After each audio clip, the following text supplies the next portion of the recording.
Bonjour à toutes et à tous. Nous sommes aujourd'hui le jeudi 19 mai 2022. C'est un plaisir pour nous de vous retrouver tous les mardis et jeudis à partir de 10h pour votre émission d'actualité en débat avec rediffusion les mêmes jours à partir de 20h. Aujourd'hui, jeudi, j'ai encore la chance pour 2 jeudis successifs d'avoir les doyens avec moi, Eladj Tchaboré Bouraïman, le directeur de publication du journal Le Messager, Abbas Issaka, le directeur de publication du journal Le Mania Libéré. Eladj, salam alaikum. Wa alaikum salam wa rahmatullahi wa barakatuh. Le reste, là, je ne comprends pas. Comment vous allez? Non, ça va, tu ne peux pas comprendre. Depuis que la porte t'est ouverte, pour que tu puisses comprendre, tu es toujours réticente. En tout cas, j'espère qu'il y a encore le temps pour que tu puisses te ressaisir. C'est pas encore tard. C'est pas encore tard pour que tu puisses te ressaisir. Abbas est là. Et vous êtes là aussi? Non, moi je ne suis pas là et Abbas est là. Tant que l'aîné a déjà ouvert le bal, moi je peux plus. Déjà, nous sommes en direct. Non, je sais que nous sommes en direct. Alors pourquoi cacher une braise sous? Ne l'écoutez même pas. Ne l'écoutez pas. Abbas, bonjour. Bonjour Anita. C'est la rédaction du Mania Libéré. On rend grâce. Je rappelle à ceux-là qui nous suivent, nos chers téléspectatrices et téléspectateurs pour ne pas faire du jaloux. Justement, Anita m'a pris la parole parce que je devrais saluer les téléspectateurs et les téléspectatrices. Dire quelque chose et que vous ne voudrez pas que je le dise. Pourquoi cacher? Pourquoi le cacher? Ok, je voudrais dire merci, bonjour à tous les téléspectateurs et les téléspectatrices et à tous ceux qui nous suivent. Non, qui ne manque pas le rendez-vous. Justement, les jeudis et surtout au plan international, comme je vous l'ai dit toujours, lorsque nous finissons l'émission, le lendemain, je reçois soit les coups de fil, soit les écrits, les contacts pour nous dire qu'ils ont suivi l'émission et chacun donne son appréciation pour nous permettre de nous améliorer, évidemment. Merci à vous de faire la pub de cette émission. Eladj, je reste avec vous puisque vous suivez ce dossier de près. Je veux parler du dossier Petrol Gate. Il y a 8 jours, la Cour d'appel de Lomé a tranché l'affaire, donnant une fois encore raison au camp Adjakli. Dites-moi, ça fait 2 fois que le confrère perd devant les tribunaux. Est-ce que le confrère, son journal, doivent-ils verser les 6 millions, si j'ai bonne mémoire, les 6 millions, ou bien ils peuvent décider de continuer l'affaire sur le plan judiciaire au niveau de la Cour suprême? Oui, merci Anita pour l'intérêt que vous portez également sur ce sujet, parce que je fais partie de ceux-là qui sont intéressés à ce dossier depuis son début.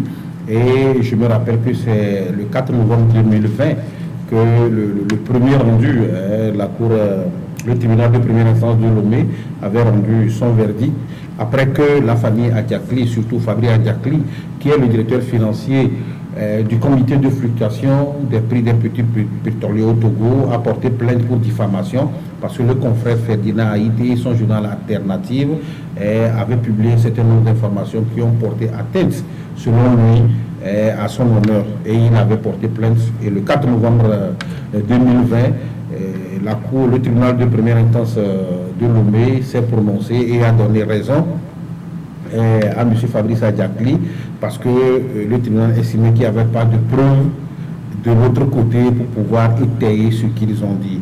Et le confrère, estimant qu'il n'étant pas satisfait, a estimé à travers son conseil d'aller faire appel, et l'appel a été fait. Depuis ce temps, vous savez, il y a eu de report en report pour plusieurs raisons. Et heureusement, je dis heureusement, le 12 mai dernier, ça a été de nouveau au niveau de la Cour d'appel, et la Cour d'appel a confirmé ce qui a été dit le 4 novembre 2020. Autrement, toutes les charges qui ont pesé, ou bien la décision que le tribunal de première instance a eu à faire en réclamant le versement d'un total de 6 millions de francs CFA à Ferdinand Haïté, à son journal, à l'endroit de M. Fabri Adjakli, tout ça là a été confirmé. Maintenant, comme vous le dites, par rapport à votre question, c'est vrai, le confrère peut peut-être se pouvoir en cassation, selon les informations, selon ce que je sais. Ça peut continuer, le dossier peut ne pas être terminé. Il peut également décider de s'arrêter là et de s'asseoir à cette démarche et d'accepter le verdict qui est rendu. Toujours est-il que celui qui aujourd'hui s'en sort gagnant, je crois que c'est Fabi Adiakli, disons la famille Adiakli, qui, disons-le, s'était estimé diffamé par rapport à cette situation. Aujourd'hui, tous les Togolais peuvent comprendre que par rapport à ce dossier, il y avait un autre problème. C'est vrai qu'à un moment donné, si je reviens un peu sur ça, il y avait eu des informations oui, par rapport... on va revenir sur le fond du dossier. Pour voilà. l'instant, on va rester au niveau... Justement, pour faire comprendre que le dossier, par rapport à la procédure, voilà ce qui a été dit. Voilà ce que la justice a dit. Bon, on attend de voir, parce qu'il y a un délai, je crois que les techniciens... Nous avons il y a un délai pour que le confrère puisse se pouvoir en cassation. Alors, Abbas, vous êtes juriste, je rappelle aux téléspectateurs que nous avons la chance d'avoir un juriste avec nous. 2 fois de suite, notre confrère a perdu. Est-ce qu'il vaut encore la peine de continuer ou bien il s'arrête ou bien est-ce qu'il a une chance de remporter au niveau de la Cour suprême? Non, ça dépend parce que si le confrère a les moyens pour continuer et dit qu'il n'est pas satisfait des 2 décisions, il peut aller en cassation au niveau de la Cour suprême pour demander d'aller plus au fond du dossier. Parce que quand vous prenez ce dossier, il a 2 compartiments. Le premier compartiment, c'est l'affaire des 500 milliards. C'est la diffamation qui pose problème aujourd'hui. Maintenant, l'affaire des 500 milliards dont on parle, parce qu'on dit que ça manque de preuves, n'a pas été attaqué. Le problème de diffamation qui a été jugé en première instance. Est-ce que au niveau de la diffamation, on a publié des photos, des voitures, des ranchs, tout ça là, sans pouvoir prouver que le ranch là existe en Afrique. Oui, justement, je voudrais qu'on reste sur cet aspect-là avant d'aborder le côté fond du dossier. Est-ce que par rapport à la diffamation, après 2 pertes, notre confrère, est-ce qu'il a encore la chance de remporter s'il décide de continuer? Oui, s'il décide de continuer, ça dépend de ce que décidera la Cour suprême. Parce qu'il y a une chambre de cassation à la Cour suprême qui peut aussi, s'il arrive à son niveau, à l'affaire arrive à son niveau, commencer par aussi étudier le dossier. Est-ce qu'au niveau de la Cour de cassation, on peut dire revoir tout le processus de procès qui a commencé depuis la première instance jusqu'à la 2e instance et voir si réellement, au niveau de 500 milliards dont on parle et de la diffamation dont on parle, est-ce que le journal a les moyens de sa défense? Donc on va demander aux journalistes de prouver, aux confrères de prouver exactement ce qu'il a donné comme information. Alors je touche du bois, dites-moi, si jamais il décide de poursuivre et qu'il perdait une 2e fois, est-ce qu'il sera obligé de verser les 6 millions ou bien on peut revoir ça? Non, on ne peut pas revoir parce que la décision est déjà sortie. En droit ou bien au niveau de la justice, on dit l'autorité de la chose jugée l'emporte. Si c'est décidé du moment où il n'y a pas un appel. Un jour d'aujourd'hui, demander à quelqu'un de verser 6 millions. Aujourd'hui, sur quoi un journaliste? Aujourd'hui, quand la Cour de la première instance a jugé, l'appel a suspendu ce jugement-là. L'exécution. Le jugement, ça n'a pas continué. Aujourd'hui, comme la Cour d'appel a décidé, s'il fait un appel en cassation, ça va aussi suspendre la décision jusqu'au jour où la Cour de cassation au niveau de la Cour suprême va donner sa décision. Donc quand il se prononce, s'il se prononce dans la confirmation de ce dossier, c'est qu'il sera obligé de rembourser, de payer ce que les dommages et intérêts qui ont été... Alors, Tchaboré, dans vos différentes parutions, vous avez touché un peu le fond de ce dossier. Aujourd'hui, devant les juges, le fond n'est pas tellement sur la table, mais cette histoire de diffamation, dites-nous, est-ce à dire que c'est fini pour ce dossier-là, c'est affaire classée, on ne va pas revenir sur l'aspect fond pour voir si réellement il y a eu détournement de fonds? Oui, ça peut... non, on peut revenir sur l'aspect fond, hein, si le gouvernement décide. Parce que n'oubliez pas que... Ça, le gouvernement... Oui, n'oubliez pas qu'entre-temps, c'est le ministère du Commerce qui avait diligenté, à travers l'inspection au niveau des inspections, diligenté un audit. Et le rapport avait été sorti. Alors, si le gouvernement décide, à travers ce rapport, de faire quelque chose, ça veut dire que, dans le fond, le gouvernement peut dire, et c'est ça le gouvernement qui décide. Je ne sais pas si vous comprenez, seul le gouvernement va décider d'en faire ce qu'il veut. Et là-bas aussi, il y a un problème qu'il faudrait revoir, parce que à la suite de la publication du rapport de cet audit, les mêmes du gouvernement, le porte-parole a dit que le résultat de cet audit ne sera pas pris en compte parce qu'il n'a pas respecté, l'audit n'a pas respecté les règles en la matière. Est-ce que vous comprenez? Ça veut dire qu'il y a quand même un cafouillage à ce niveau. Et en plus, le même porte-parole, c'est M. Trimois, le ministre porte-parole, qui a dit que le gouvernement n'avait pas commandité un outil. Il y avait ce qu'ils ont appelé un relevé des confrontations, c'est-à-dire que rencontrer les différents acteurs, leur poser des questions et faire un rassemblage de leurs propositions, de leur point de vue. C'est ce que le gouvernement avait décidé et non un outil. Donc, ça veut dire que, à l'étape où nous sommes, je ne crois pas que le résultat de ce audit va être pris en compte. Maintenant, est-ce qu'un individu pris comme ça peut aller commander un audit? Non, ce n'est pas un individu qui est pris, c'est le gouvernement, c'est ce que je dis. C'est le gouvernement à travers le ministère du Commerce qui l'avait fait. Mais est-ce qu'il l'avait fait avec le consentement de tout le gouvernement? C'est ce qui a été contredit par le ministre Trimois, le porte-parole, qui dit que le gouvernement n'a pas commandité un audit. Et en plus, les règles qui ont, la manière dont l'audit a été conduit, n'a pas respecté les règles en la matière. Donc, à l'étape actuelle, je cite le ministre, à l'étape actuelle, le résultat de l'audit, le gouvernement n'en tiendra pas compte. Ça veut dire que c'est mis à l'écart. Maintenant, si, après ce qui a été dit par le confrère, si le gouvernement veut, il peut ouvrir une autre enquête pour savoir ce qu'il en est exactement, si le gouvernement veut. N'oubliez pas que c'est dans ce truc, le gouvernement, tous les différents acteurs, le gouvernement en fait partie. Dans ce comité, justement, c'est dans ce comité de fluctuation des prix des produits pétroliers, il y a les membres du gouvernement qui font partie. Beaucoup d'acteurs dont les membres du gouvernement font partie. Donc, comprenez que c'est vrai. Moi, j'ai estimé que ce dossier a permis quand même de voir un certain dysfonctionnement au sein peut-être de ce comité et de la manière de faire.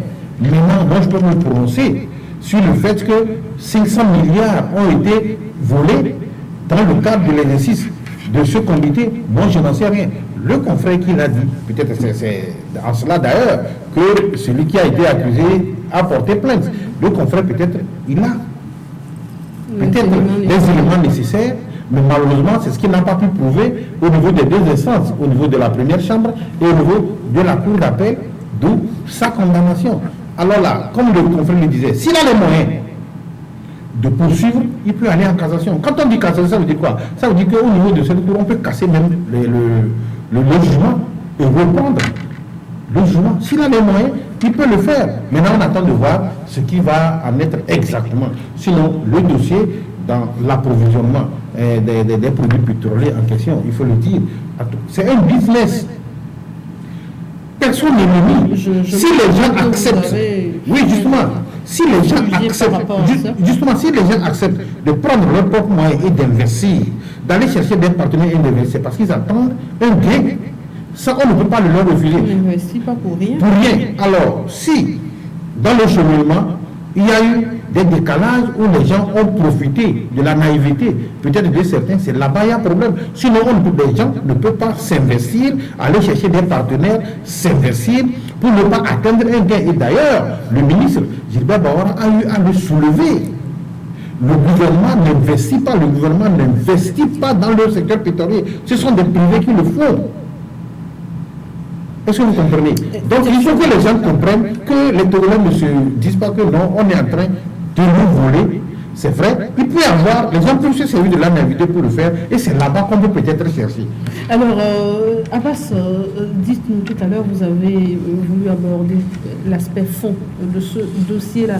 Chaboré l'a dit, si le gouvernement le veut, il peut s'auto-saisir de l'affaire, ou bien continuer cette affaire pour voir clair dans ces histoires de fond détourné. Et si jamais le gouvernement ne le voulait pas? Moi, je pense que cette affaire-là, si le gouvernement ne veut pas, c'est que l'affaire est classée. On dit c'est classé. Maintenant, il appartient aux confrères d'apporter les preuves des 500 milliards disparus. Et c'est ça, parce qu'un juge ne décide que sur des éléments qu'il a à disposition, les éléments de preuve. C'est pour cela que j'ai dit tout à l'heure qu'on n'est pas allé sur le dossier des 500 milliards parce qu'il n'y a pas eu de preuves palpables comme ça qui sont déposées. Mais le jugement est allé sur le plan de la diffamation. Le plan de la diffamation, on dit que tel monsieur a tel nombre de voitures, tel nombre de ranges et autres. Le monsieur dit que je n'ai jamais eu ça. Et c'est pour me dénigrer, pour me diffamer. Et le jugement est allé là parce qu'on a eu des preuves, on a demandé est-ce que vraiment les ranges dont on a cité là, ça existe, ou bien les voitures qu'on a mis sous le journal comme illustration pour les ranges, est-ce que ça existe? On dit non, ça n'existe pas, c'est qu'elle a fait un montage de photos pour illustrer ce qu'il veut dire. Et c'est sur ça que le tribunal de jugement est passé. Mais par rapport au fond du dossier, tel qu'on le dit qu'il y a un audit qui a été commandité, si le ministère du Commerce dit que je vais poursuivre, il va poursuivre. Ou soit, si Ferdinand ou le journal alternatif a les moyens dont j'ai parlé, il y a les moyens financiers et les moyens de preuve. Si les moyens de preuve sont là et qu'il va en cassation, il donne tous ces moyens de preuve. Et qu'au niveau de la cassation, on trouve que c'est vrai ce que le journaliste a avancé, c'est que le troisième degré va casser le jugement. Et on va reprendre la procédure. On reprend toute la procédure. Et cette fois-ci, est-ce qu'on va dédommager le journaliste si jamais il a... Mais s'il gagne le procès, c'est à quel sera dédommagé? S'il gagne le procès, si on recommence à zéro, la Cour de cassation ne va pas prendre une décision pour dire dédommager-le. Non, la Cour de cassation casse le jugement. Au fond, il casse le jugement, ce qui veut dire que tout est nul. Si c'est nul, on recommence à zéro. Ou soit la Cour de cassation dit bon, cette affaire c'est fini. Ou soit elle dit bon, vous prenez toute la procédure sur le fond du dossier, voilà ce que nous avons vu, et demande au tribunal, première instance, de reprendre toute la procédure. Dites-moi, là où, s'il arrivait qu'on dise cette affaire c'est fini, donc c'est que c'est fini, il ne sera pas dédommagé, on oublie ça. Non, l'affaire est classée. Donc si c'est fini, ça va se battre du jugement qui a été rendu. C'est-à-dire que du jugement au niveau de la Cour d'appel et du jugement, puisque la Cour d'appel a confirmé. Et c'est en ce moment que ceux qui ont eu raison peuvent avoir un dossier pour aller exécuter la décision. Donc c'est ça. Bon, tout compte fait, moi je pense que non. On peut peut-être, c'est vrai que ce n'est pas l'argent que M. Fabrice Adjakli et la famille Adjakli cherchent, hein, si je peux m'exprimer. C'est peut-être pour laver l'affront. Et aujourd'hui, on peut dire que l'affront a été lavé. Maintenant, pour l'affaire des 6 millions, le confrère, aujourd'hui, la situation est difficile. Et je pense qu'on peut peut-être, les associations de presse sont là. C'est un confrère. On ne peut pas quand même regarder un confrère dans cette situation, aller où est-ce qu'il va trouver les 6 millions et quelques. Non, on peut peut-être aller autrement, voir s'il y a possibilité de discuter avec. C'est vrai que la décision est rendue, mais je ne le dis pas pour dire que c'est ce que le confrère va faire. En tout cas, c'est une piste que moi, je vois. Mais le confrère peut décider autrement, comme on a dit tantôt, il peut décider, je ne suis pas d'accord, je vais à la Cour de cassation. Et c'est possible que la Cour de cassation cache le jugement, et c'est possible que le confrère, finalement, trouve raison. Tout est possible. Voilà les différents aspects pour que les populations et ceux qui nous suivent puissent comprendre en réalité la situation. Justement, parce qu'il y a beaucoup de personnes qui se posent des questions par rapport à cette histoire de Petrolgate.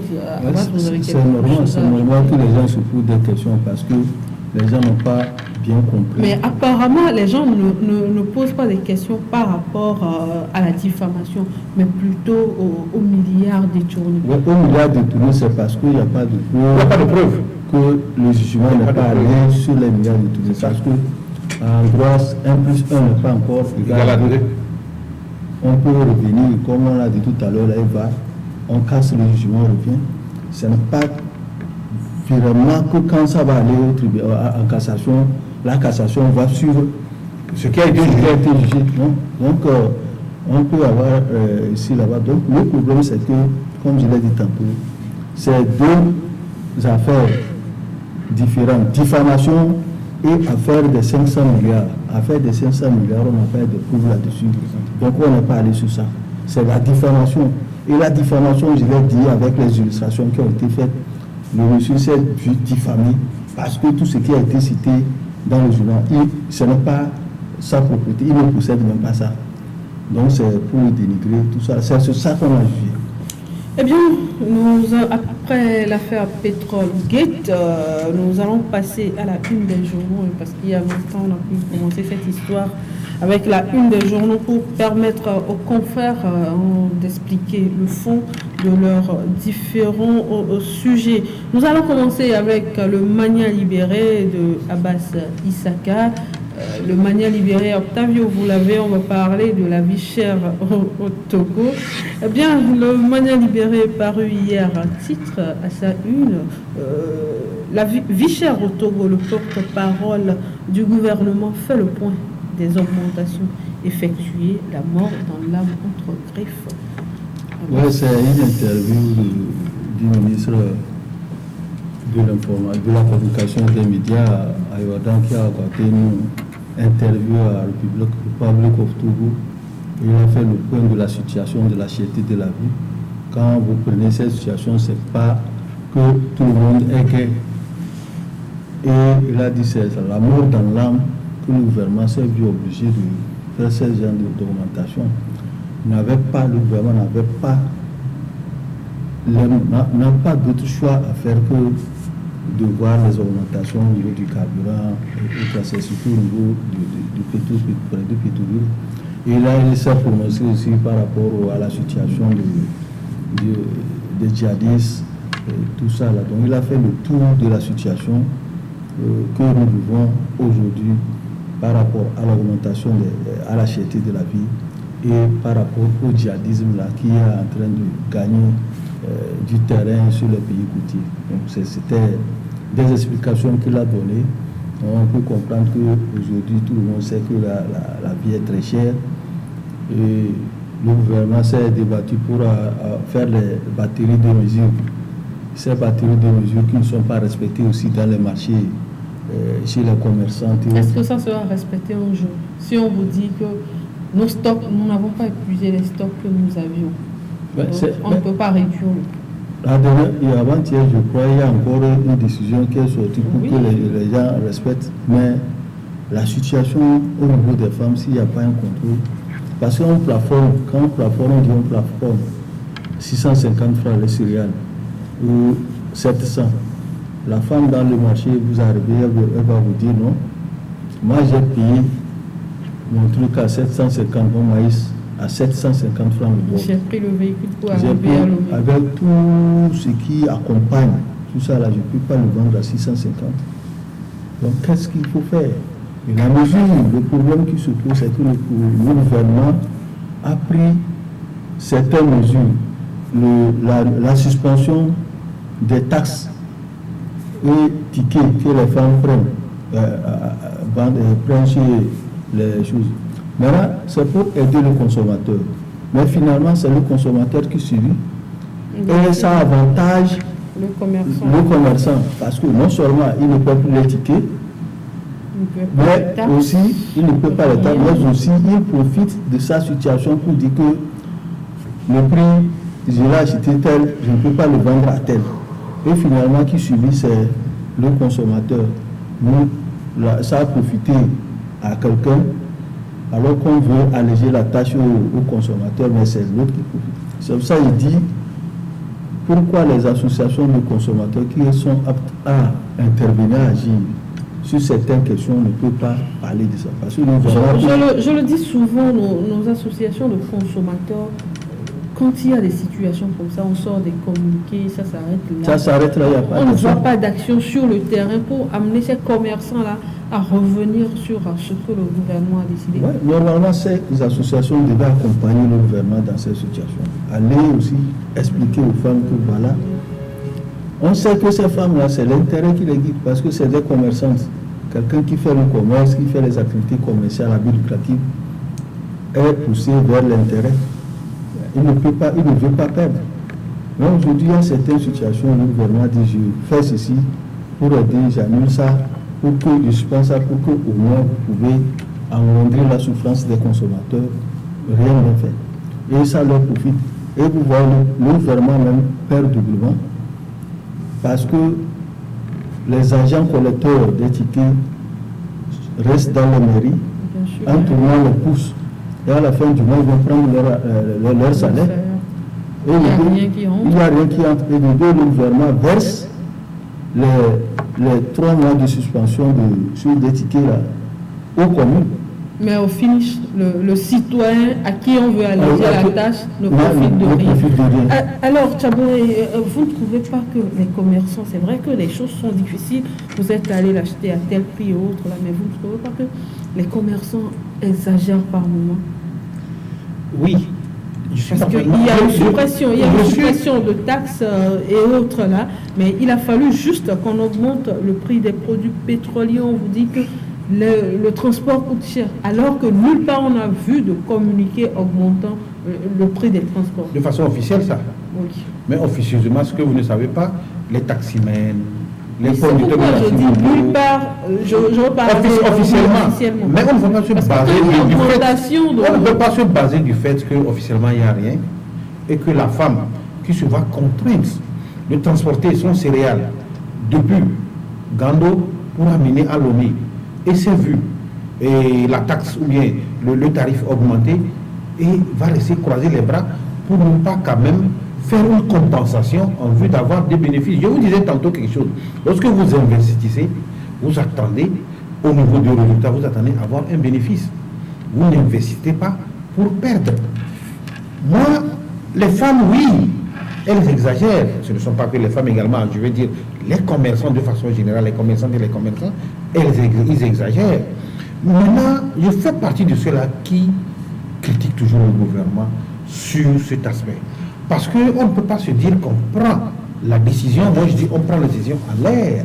Lorsque vous prenez la décision de pouvoir mettre en garde les commerçants et les commerçantes sur un certain nombre d'aspects, parce qu'il y a des mesures d'accompagnement qui ont été mises en place, et que vous ne prenez pas la décision de mettre les inspecteurs sur le marché, sur toute l'étendue du territoire, pour que ces inspecteurs puissent contrôler et maintenant sanctionner ce qu'il faut sanctionner pour servir d'exemple. Depuis des années, ça a été toujours comme ça. Lorsqu'on augmente le prix des produits pétroliers et on prend des décisions pour assouplir ou bien pour faire en sorte que le consommateur final ne puisse pas ressentir l'effet, mais il n'y a pas de suivi. Il n'y a pas de suivi. Et ça, c'est la faute au gouvernement. Pourquoi on recrute les inspecteurs? On recrute les inspecteurs pour pouvoir vérifier un certain nombre de choses. Le gouvernement devrait en principe s'assurer que lorsque je prends une telle décision, il y a des inspecteurs sur toute l'étendue du territoire qui vont aller sur le terrain vérifier. Et ce n'est pas qu'un seul jour. Je le dis chaque fois. Parce que quand on prend, disons, les premières semaines, on fait semblant. Même les gens ne le font pas. On fait semblant, on fait sortir les inspecteurs qui se promènent dans les supermarchés, qui se promènent dans les marchés. Et après cette semaine, c'est fini. Il n'y a pas un suivi. Comment ne voulez-vous pas que le commerçant et la commerçante puissent continuer à faire ce qu'ils veulent? Au finish, ils sont des capitalistes. C'est tout. Donc au finish, c'est le consommateur final qui en pâtit. Et c'est ça qui n'est pas bon. C'est sur ce point où je critique le gouvernement. Ce n'est pas normal. Si vous savez que vous allez prendre des décisions qui vont soulager les populations, et ça, ces décisions, je dis que c'est pour amortir, et elles sont les bienvenues, il faut remercier le gouvernement pour ça. Mais je pense que... Il faudrait que le gouvernement vérifie les prix depuis la base. La dame, elle te dit, ou bien le monsieur, il te dit, je suis allé l'acheter à tel prix. Soit on vous dit, la dernière fois, il y a quelqu'un qui a dit un truc qui m'a un peu fait sourire. La personne dit, allez acheter le maïs chez le gouvernement. Justement. Est-ce que le gouvernement cultive le maïs? Non, c'est cela. Quand on le dit, ils font référence à l'ANSAT. Quand ils disent ça, ils font référence à l'ANSAT, sachant pertinemment que l'ANSAT est dans l'incapacité de pouvoir servir toute la population togolaise. Et sachant pertinemment que quand vous allez là-bas, il vous sera difficile d'avoir ce que vous voulez. Vous serez obligé de revenir vers lui. Et ça, c'est le consommateur final qui est obligé d'accepter ce qu'on lui propose. Voilà pourquoi je dis une chose. Le gouvernement a une initiative de créer l'ANSAT. Ça, c'est une bonne chose. Mais aujourd'hui, est-ce que l'ANSAT a les moyens pour pouvoir faire le travail qui est le sien? Je n'en sais rien. Je n'en sais rien parce qu'il se dit que l'ANSAT, en principe, à une période donnée, doit acheter, le gouvernement doit donner les moyens à l'ANSAT pour qu'il emmagasine les céréales. Et lorsque de ces genres de situations arrivent, l'ANSAT puisse déverser ces céréales sur le marché pour pouvoir faire en sorte que les prix ne puissent pas avoir d'effet sur le consommateur final. Mais est-ce que cela a été fait? Par les années passées, c'est vrai, nous avons senti que l'ANSAT a joué un rôle formidable. Est-ce que ça continue? Point d'interrogation. Maintenant, l'autre point, et je reviens là-dessus, j'insiste, lorsque le gouvernement prend des décisions, il n'y a pas de suivi. Et ça, ce point, c'est là-bas où le gouvernement pêche. Parce que lorsque vous allez aller sur le marché, ou bien vous allez et vous arrivez à saisir quelqu'un qui ne respecte pas la loi, qui ne respecte pas ce que vous avez pris comme décision, qu'est-ce qu'il faut faire? Il faut sanctionner la personne. Et ça va servir d'exemple à d'autres aventuriers également. Mais ça n'a pas été fait. On prend la décision sur le papier, on ventile ça sur les réseaux sociaux, on crie que le gouvernement a dit, mais ça n'a aucun effet, ça n'agit pas. 2-3 fois, on voit des gens sur le marché, on nous montre les caméras, et on dit, on est en train de vérifier, on a pris tel, oh, faites ceci, les gens parlent, et puis une semaine après, ne plus prendre. Justement, une semaine après, on ne voit plus rien. Et ça continue. Justement, alors, parlant de suivi de la part du gouvernement, on va un peu dans l'immobilier. Il n'y a pas longtemps, le gouvernement avait pris la décision, vous payez 3 mois de caution, 3 mois d'avance, ça fait 6 mois. Mais quand vous allez pour les locations, on vous dira toujours 10 mois d'avance, 1 an d'avance. Comme je l'ai dit tout à l'heure, le gouvernement n'a pas construit ma maison, je l'ai construit, je prends ce que je veux. Cette histoire de suivi. Oui, il y a à ce niveau-là, je pense que le gouvernement est en train de faire des sensibilisations, des séances de formation avec les communes, les responsables, les mairies, les maires et autres, pour leur faire comprendre, parce qu'il y a ce qu'on appelle le contrat officiel. Qu'est-ce que le maire peut dire dans cette affaire? Le maire, on a dit que s'il y a quelqu'un qui veut louer une maison, c'est qu'il y a un contrat qui a été rédigé au niveau du gouvernement, au niveau du ministère de l'urbanisme. Ce contrat est distribué au niveau des mairies.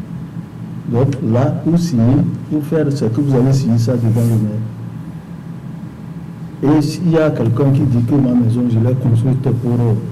je ne vais pas louer ça à tel, vous vous adressez à la mairie. Si vous êtes courageux pour le faire, parce que si vous n'êtes pas dans le besoin, vous êtes dans le besoin, vous allez dire que voilà, je vais prendre une maison, le gouvernement a sorti tel.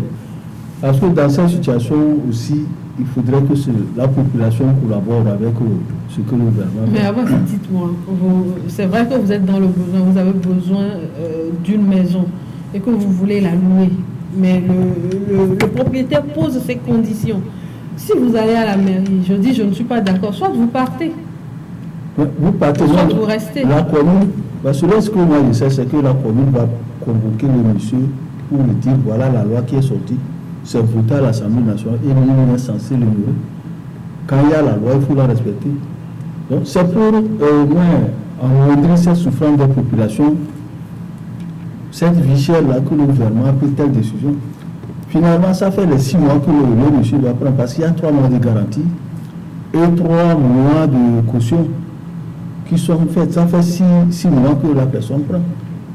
Elle doit le comprendre, mais c'est que les 6 mois de caution garantie, 3 mois, caution 3 mois, sont des choses différentes à utiliser. Donc il doit le comprendre et aller signer, parce que c'est pas chose. Le contrat est là. On ne peut pas prendre maintenant quelqu'un pour dire que tu vas signer le contrat et tu vas louer une chambre sans avoir un contrat de bail. Il doit avoir un contrat et c'est ce contrat de bail que le gouvernement a essayé de faire. Et le contrat de bail là, est déposé au niveau des communes. J'ai vu les formations que le gouvernement, le ministère de l'Urbanisme est en train de faire à travers le pays. Il a tenu 3 formations ici, 2 formations ici à la salle Sazov, avec les 13 communes de l'ONU. J'ai écouté Estelle quand il faisait ça. Il avait fait ça avec les journalistes également, avant d'aborder le maire. La dernière fois, c'était le mois d'avril passé, ils étaient dans la région des plateaux, pour les maires des plateaux, pour leur faire comprendre la nécessité de ce contrat de bail et que les populations ne doivent pas être ceci. Donc après là-bas, ils vont aller dans la région centrale, jusqu'à la région des savanes. Donc c'est un processus qui a commencé. Il faudrait qu'on l'accompagne comme ça. Parce que, et après, il faudrait qu'il y ait un suivi comme... Oui, il ne faudrait pas qu'on dise que le gouvernement ne fait rien par rapport à ça. Quelqu'un vient parce qu'il y a des étrangers qui viennent, le monsieur a des moyens, lui va te dire que je peux te payer 2 ou 3 ans de caution. Et donc, alors que toi, il te voulait, tu es là, tu cherches là où te coucher, tu ne trouves pas. Mais il a besoin d'argent. Moi, je pense que, oui, je voudrais ajouter, parce que le confrère Abbas a dit quelque chose, a touché un point très important. Aujourd'hui, nous avons la chance qu'avec la décentralisation et la mise en place des communes, je pense que le gouvernement peut s'appuyer sur ces communes, comme il est en train de faire à travers ces formations. À travers ces communes, ils ont les éléments là-bas où le contrôle peut être fait. Parce qu'à partir du moment où il y a le contrat et que c'est la commune, c'est la mairie qui délivre le contrat, toi le locataire, lorsque vous allez et vous n'avez pas le contrat, ça ne passe pas. Ça ne passe pas. Donc, ça veut dire que les communes peuvent jouer un grand rôle dans la stabilisation ou bien dans la mise en œuvre de ce qui a été décidé par le gouvernement. Et franchement, moi, j'attends que cela soit fait. J'attends que cela soit fait pour aider les populations togolaises qui sont dans le besoin, ceux qui sont appelés, ceux qui seront amenés à aller louer, que ça puisse les aider. Et puis, pour une fois qu'on dise qu'une décision a été prise au Togo et qu'elle a été respectée. Avec ces communes, ça je le dis, le gouvernement peut s'appuyer, cette décision peut être mise en œuvre. Parce que les fonctionnaires des communes sont là. Ils peuvent aller sur le terrain pour contrôler, parce qu'avant on estimait que avec le ministère du Commerce et autres, le ministère de l'Urbanisme, les gens, les fonctionnaires n'étaient pas nombreux. Avec les communes, dans chaque commune, on connaît les délimitations, vous pouvez circuler, prendre 1 mois, 2 mois, circuler pour faire les vérifications.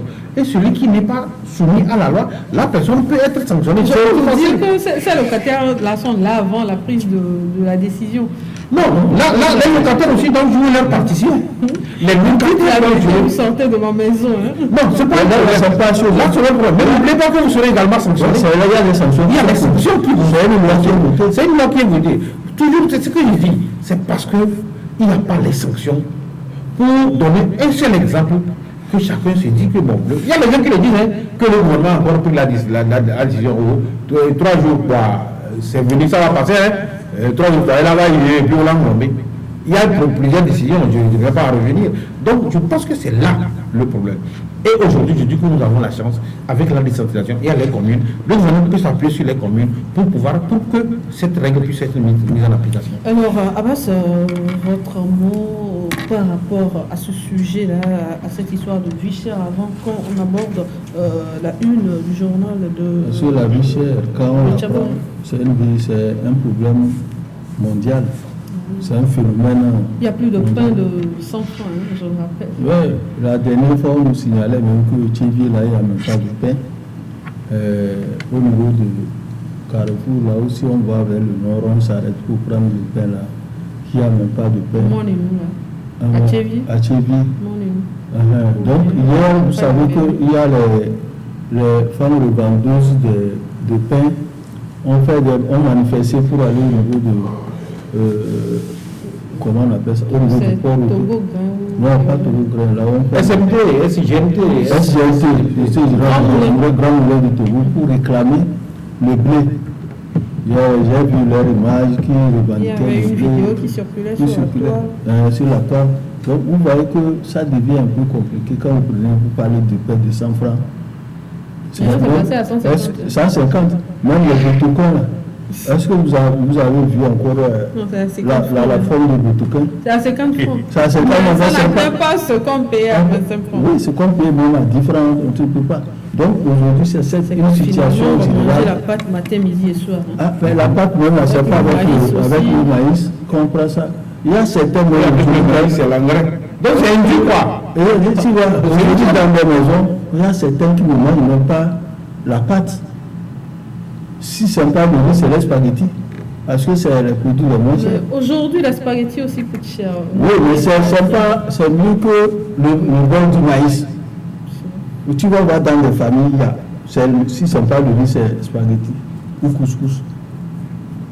Et ça varie comme ça. Donc c'est comme ça. La pâte maintenant. C'est les riches qui mangent la pâte maintenant. Alors qu'avant, on disait que c'est vous les pauvres qui mangeons la pâte. Maintenant, il ne faut pas tromper les gens. Abbas n'est pas pauvre.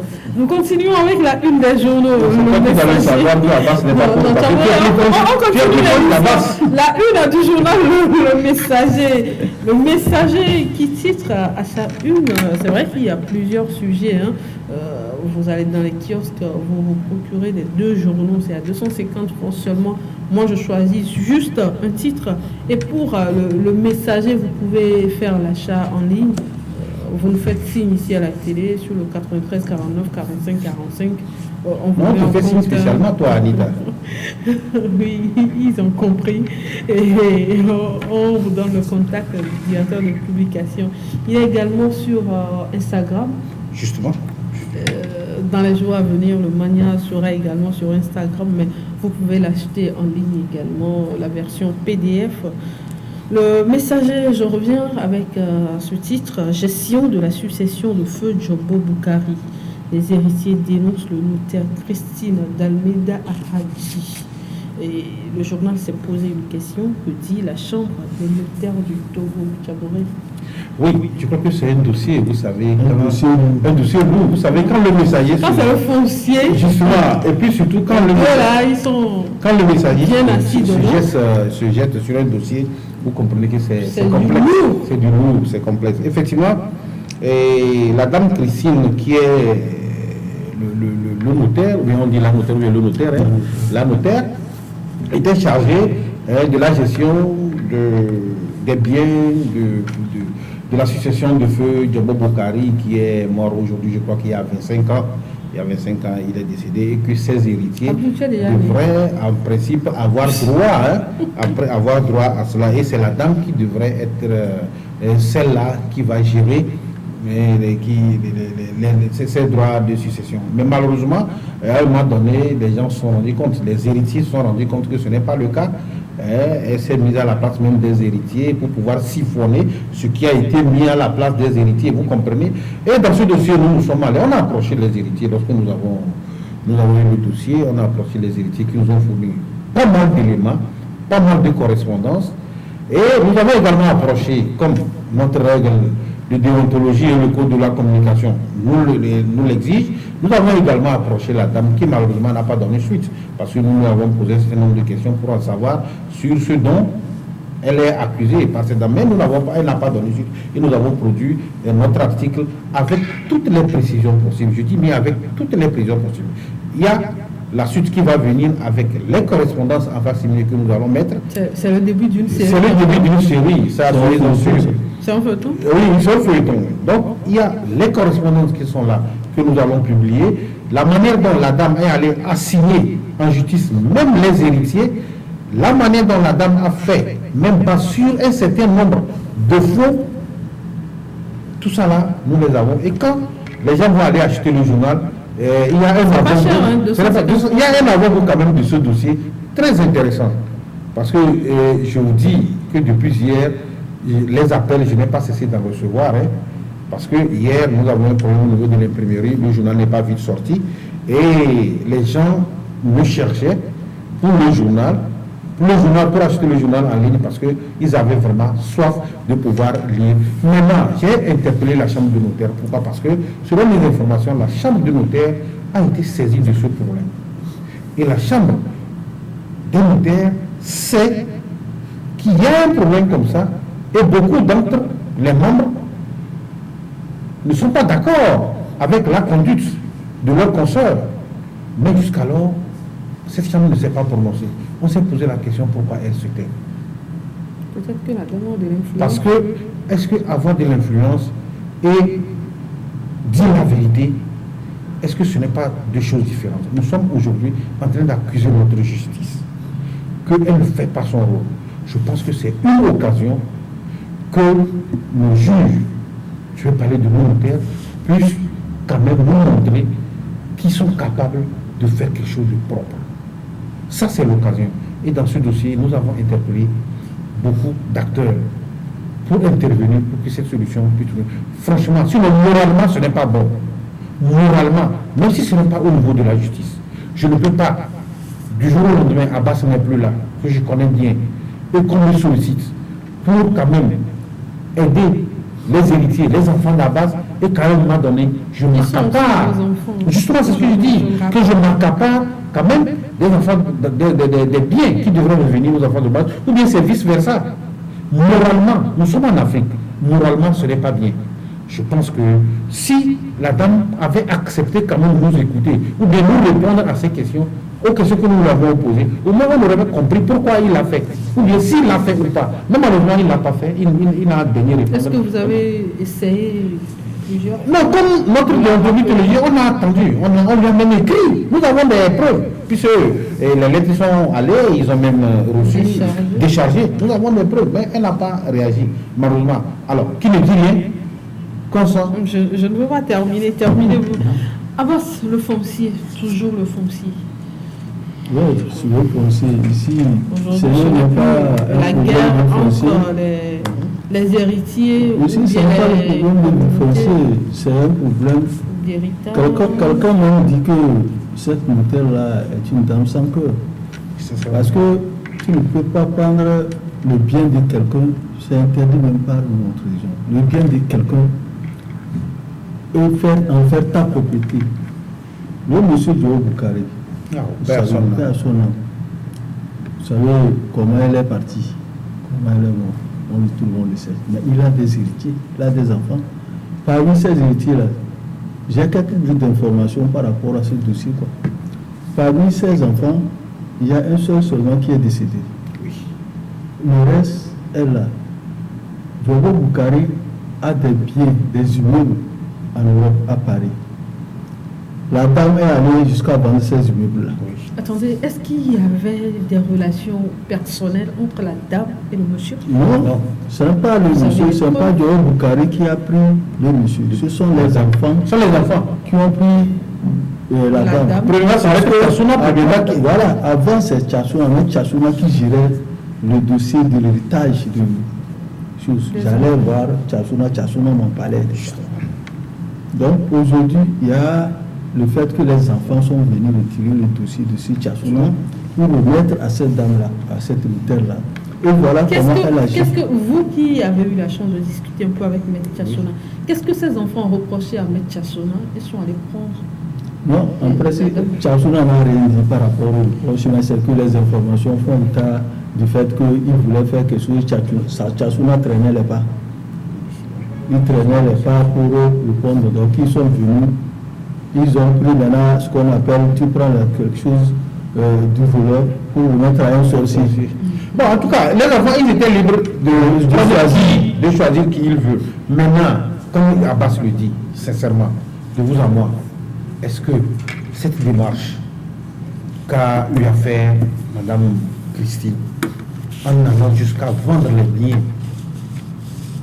d'un défunt, qui a encore ces enfants qui sont là et qui sont dans le besoin. Moralement, est-ce que ça tient, Anita? Moi, j'ai envie de pleurer. Parce que j'ai envie de pleurer. Lorsque vous rentrez, lorsque vous avez des informations, lorsque vous discutez avec des proches, et lorsque vous dites ce que Madame Christine a fait, franchement, vous avez envie de pleurer. Ce n'est pas bien. Parce qu'on se demande si ça peut m'arriver aussi un jour. Si je ne suis pas là, mes enfants vont peut-être subir le cas. Mais je pense que la justice doit se pencher sur ce dossier, sincèrement. Il faudrait que la justice intervienne. Nous allons rapidement terminer cette émission avec un mot sur le plan international, avec la situation au Mali. Le Mali qui a annoncé le 15 mai dernier son retrait du G5 Sahel. Abbas, dites-moi, le Mali serait-il en train de s'isoler des autres États? On a vu la situation avec la CEDEAO. C'est vrai que le Mali ne s'est pas encore retiré de la CEDEAO, mais aujourd'hui, le Mali annonce son retrait du G5 Sahel. Ouais. Demain, on dira que le Mali reste le Mali, nous ne voulons plus. C'est comme le Mali, les gens sont en train de dire qu'ils s'isolent de la communauté internationale, peut-être qu'ils veulent vivre en autarcie. Mais aucun pays ne peut jamais chercher à vivre seul parce qu'il y a des partenariats. Son retrait de G5 Sahel, vous savez, ce G5 Sahel est constitué des pays sahéliens qui sont même aujourd'hui attaqués, la presque totalité de ces pays sont attaqués par le djihadisme. Donc, G5 Sahel, c'est la présente tournante qui se fait là-bas. Voilà que le tour du Mali est arrivé. On refuse à la junte malienne de prendre la tête du G5 Sahel, la présidente du G5 Sahel. Alors le Mali s'est dit, qu'est-ce que je fais là? Si quelqu'un derrière est en train de tirer les ficelles pour que je ne sois pas là, donc c'est pas. Or, quand vous prenez... Est-ce que c'est raisonnable de laisser les militaires à la tête du G5 Sahel? Parce qu'actuellement... C'est pour la sécurité, non? G5 Sahel, là, c'est un problème c'est pour lutter contre l'insécurité que ça a été créé. Quel que soit le cas, la situation, vous allez dire aux gens qu'il faut rentrer dans... Mais on ne peut pas longtemps refuser comme ça. Il faut leur expliquer que vous n'avez pas encore organisé les élections. Est-ce que vous pouvez attendre tant de moment? Mais si la réunion du G5 Sahel s'était retrouvée pour discuter de ça, ça allait bien. On ne peut pas longtemps rester à l'écart et dire que non, on ne peut pas prendre la présidence parce que tel. Et le Mali a constaté qu'il y a quelqu'un derrière qui tire les ficelles. Et nous savons tous qui quelqu'un que et quand il parle le Mali accuse depuis un certain temps. Même le coup d'État, là, on accuse un pays occidental d'être derrière. Donc tout ça, là, ça frustre le Mali. C'est ça qui a fait qu'ils se sont retirés. Mais en se retirant, le G5 Sahel va encore exister, on ne sait pas, parce qu'il fallait une solidarité également entre ces 5 pays-là pour dire non, on comprend, et bien il faut en même temps une réunion d'urgence pour pouvoir trouver une solution à cette situation qui se pose actuellement au niveau du G5 Sahel. Mais ça n'a pas été le cas. Le Mali s'est vu peut-être abandonné par les siens et il a dit, bon, si c'est le cas, les autres ne veulent pas m'aider. Moi aussi, je sais. On saura, Tchaboré, apparemment, le Mali veut vivre seul, État à part. Non, le Mali ne veut pas vivre. Le Mali ne veut pas vivre seul. Le Mali ne veut pas vivre seul et il ne peut pas vivre seul. Mais ce sont les conditions qui amènent le Malien, ou bien les autorités maliennes à prendre un certain nombre de décisions. Et on a dit, personne ne peut nier aujourd'hui qu'il y a un bras de fer entre le Mali et la France. C'est tout à fait normal, il y a les faits qui sont là. Mais aujourd'hui... Ils n'ont pas appelé de pays. Non, attendez, nous sommes des journalistes et nous analysons, nous lisons, nous cherchons. Donc aujourd'hui, il y a un fait. La junte militaire est au pouvoir, qu'on le veuille ou pas. Alors là, lorsque il était arrivé que ce soit le Mali qui prenne la tête du G5 Sahel, je pense qu'il y avait une formule à adopter. Parce que je ne suis pas sûr que vous allez encore aller appeler Ibrahim Boubacar Keïta depuis sa tombe pour venir prendre la commande du G5 Sahel. Ce n'est pas possible. Personne. Aujourd'hui, c'est la zone qui est là. Je pense qu'il y avait une formule qu'il faudrait adopter. Vous pourriez quand même convoquer la réunion, discuter, leur faire savoir ce que vous pensiez. Ou bien carrément vous acceptez, vous leur remettez la tête, la direction pour le temps, mais tout en essayant de continuer par mettre la pression afin que soient organisées des élections selon ce que la CEDEAO et les autres disent. Mais vous n'avez pas fait. Vous avez montré des signes qu'il y a des choses qui se tirent contre eux et qui se font contre eux. Et d'ailleurs, le G5 Sahel, l'initiative vient de qui? C'est de la France. C'est la France qui a soutenu le G5 Sahel en voulant amener toute l'Union européenne à soutenir ça. Mais ce n'était pas une mauvaise chose, parce que c'est pour combattre un phénomène. Ce phénomène que nous vivons aujourd'hui, nous tous. Mais avec le développement de la situation, la tension née entre la France et le Mali aujourd'hui, on a comme l'impression que la France ne voudrait plus cautionner ce G5 Sahel. D'ailleurs, j'ai lu sur les réseaux, je ne sais pas si c'est vrai ou faux, que le président du Niger a dit que le G5 Sahel n'existe plus. Je l'ai lu aussi. Effectivement, je ne sais pas si c'est vrai ou il reste encore à vérifier. Donc, le Mali ne peut pas vivre seul. Et le Mali le sait. Il ne veut même pas vivre seul, il le sait. Mais c'est un certain nombre de faits, de conditions qui ont amené les autorités maliennes à prendre ces décisions. Mais je pense qu'il n'est pas... Non, c'est la diplomatie, il y aura tout. Ce n'est pas tard. Et n'oubliez pas, ce n'est pas la première fois que les autorités maliennes prennent un certain nombre de décisions. Donc, quoi qu'il en soit, il y a un travail qui se fait de façon diplomatique pour que le dialogue renoue, parce que, en dépit de tout, comme nous disons, c'est la population malienne qui sera là concernée et qui va en pâtir. Merci. Merci à vous, Chaboré, Abbas. Merci à vous également. Chers téléspectateurs, merci à vous tous de nous avoir suivis. Vous aurez la rediffusion de cette émission aujourd'hui, même à partir de 20h. Moi, je vous donne rendez-vous mardi prochain à partir de 10h.